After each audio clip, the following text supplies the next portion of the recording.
Welcome back, guys, to another Snackin with Super. I haven't done one in a long time, and today I'm gonna be chefing up some lobster rolls using actual lobster meat, cheap ones, frozen. So I got these at my local Asian market for a cheap price, a little over $10. They get plenty of claws in one container, so there'll be enough meat for 2 servings. Lobster meat at best is fresh. I just wanted to go cheap and see how frozen would be like. No harm in that. Give all the claws a quick rinse and fill about 1 inch of water into a pot. Then you're going to need a divider. Add a plate, then fill your pot with the rest of the lobster. You can boil it or steam it. I prefer steaming instead. Blast the heat up to max, but don't forget to bring down the heat to medium once boiled. Place your cap on top, let it sit for 11 to 15 minutes.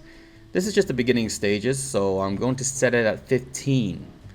One thing to keep in mind, you might have to leave the cap a bit wide to give it a smooth steam. You don't want to overdo the meat. Once your steam session has been completed, move it to the side for it to cool down for 5 minutes. I find removing the meat from that point is easy versus cooling it down in a big tray with ice, because some of the meat ends up sticking to the side of the shell and it gets frustrating.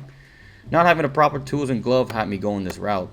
It was the most frustrating session in the kitchen, but I got it all done and all the meat lumped out to one side.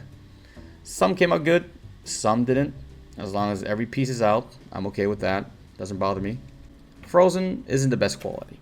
Going the cheap route is okay at times. Nothing wrong with saving a little bit of money. I think we all need to. Now just plaster all your meat into the plate and just leave it there. It's time to make the dressing. I like everything hot, so this is optional. 2 Scotch bonnet peppers and 2 chili peppers. Finely diced. Nothing thick, nothing chunky.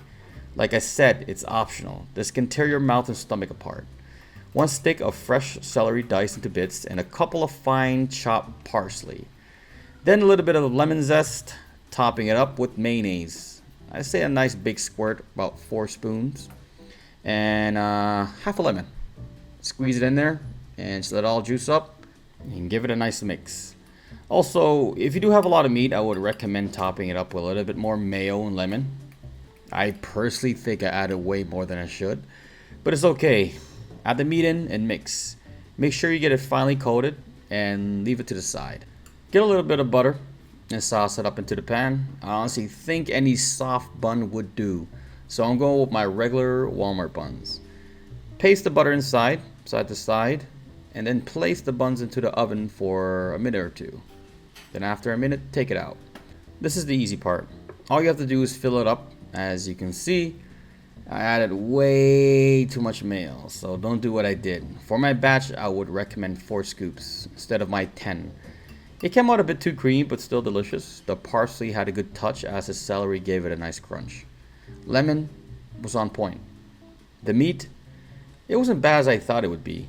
It wasn't superb, but it still tastes good. I can't complain about the cheap lobster meat. The peppers were hot as fuck, I have to say. I believe half a Scotch bonnet pepper would be absolutely perfect instead of the handful I did earlier. I couldn't imagine how this would taste if the lobster was fresh and the mayo was toned down a bit. So far so good for a first timer, but a few things need to be adjusted. Well, I hope you guys enjoy my recipe and input. Give it a try, guys. It won't hurt to be in the kitchen. Things can surely get interesting in there. Until next time, peace out and much love.